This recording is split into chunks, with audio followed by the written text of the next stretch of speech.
DSP Siraj गुरु फिलवार नहीं पूरा fire ঝোঁকেগা নেই ভাইয়া। ডিএসপি সিরাজের তারিখ তো করতে হবে, তারপর আজকের ম্যাচটা আমরা জিতেছি শুধুমাত্র ডিএসপি সিরাজের কারণে।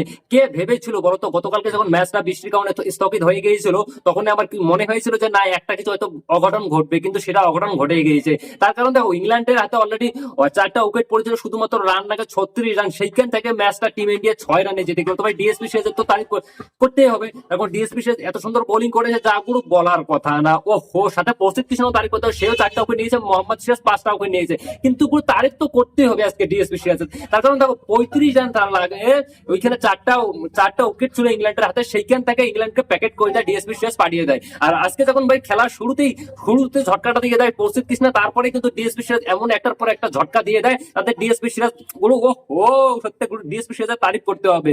ও আমরা যদি এই ম্যাচে দেখি, তো এই ম্যাচটা দেখো আমরা কম বেশি আশা ছেড়ে দিয়েছিলাম, আশা ছেড়ে দিয়েছিলাম ম্যাচটা, কিন্তু সেইখান থেকে ম্যাচটা আমাদেরকে জিতিয়ে দিল ডিএসপি সিরাজ। সত্যি তারিফ করতে হবে। তারপর আমরা যদি দেখি, তবে ডিএসপি সিরাজ বোলিং করেছে তোমাদের 30 ওভার বল করেছে, 6টা মেডেন দিয়েছে, 105 রান দিয়ে 5টা উইকেট নিয়েছে। প্রসিদ্ধ কৃষ্ণা 20 ওভার বল করেছে, 4টা মেডেন দিয়েছে, প্রসিদ্ধ কৃষ্ণা 27 ওভার বল করেছে, 3টা ওভার মেডেন করেছে, 4টা উইকেট পেয়েছে। ভাই এখানে দোনো তা ভাই মিয়া ভাই এবং প্রসিদ্ধ কৃষ্ণা, সত্যি তারিফ তো করতে হবে ভাই। সাথে সাথে আকাশদেব যদিও উইকেট নিতে পারে নাই, কিন্তু রান দিয়ে তাকে অনেক অনেক যোগদান দিয়েছিল। 66 আকাশদেবের মতো একজন বলার শেষ 66 রানে যোগদান দিয়েছিল। ও গুরু, সত্যি তারিফ তো করতেই হবে।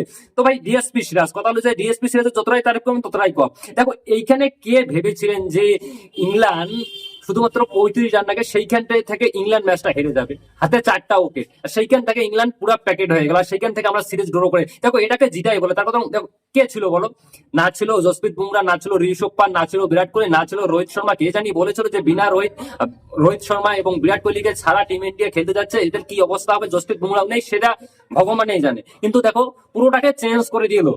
সত্যি আর যে 2টা ম্যাচ জিতেছে টিম ইন্ডিয়া, সে 2টা ম্যাচেতেই অলরেডি জসপ্রীত বুমরা খেলে নেই। ডিএসপি সিরাজের মিয়া ম্যাজিকের দৌলতে আমরা জিতে গিয়েছি। সত্যি গুরু, আজকে সিরাজের জন্য একটা হাততালি হয়ে যাবে। সত্যি এত সুন্দর খেলছে যা বলার কথা না। এখন যখনই জসপ্রীত বুমরা না থাকে, মোহাম্মদ সিরাজের মাথায় যখন জিম্মাদারি পড়ে যায়, সে কিন্তু তার কাজটা খুব ভালোভাবেই করে সত্যি। আর এইখানে তো দেখি তো প্লেয়ার অফ দ্য সিরিজ হয়েছে হেরিপুরুপকে কেন প্লেয়ার অফ দ্য সিরিজ দিয়েছে আমি সেটা বুঝতে পারলাম না ইংল্যান্ডের তরফ থেকে। আর প্লেয়ার অফ দ্য ম্যাচ হয়েছে আমাদের ডিএসপি সিরাজ, সে 86 রান দিয়ে 4 উইকেট এবং 105 রান দিয়ে 5 উইকেট। তো ভাই ডিএসপি সিরাজের তো তারিফ করতে হবে। দেখো এই ম্যাচটা ড্র করার পিছনে না ডিএসপি সিরাজের অনেকটা মেহনত রয়েছে। তার মধ্যে যখন তাকে জসপ্রীত বুমরা মাঠের বাইরে চলে গেছে, আমরা একটা মেন গেম বাজছিল, সেটা হচ্ছে মোহাম্মদ সিরাজ। কিন্তু মোহাম্মদ সিরাজ তার কাজ খুব ভালোভাবে করছে। আর যদি বোলিং আমরা দেখি, তো মোহাম্মদ সিরাজ ভাই কোনো রেস্ট ছাড়াই এত ওভার অব্দি বল করেছে, তা কোনো বলার কথা না। তার ফিটনেস সত্যি ইসে করতে হবে।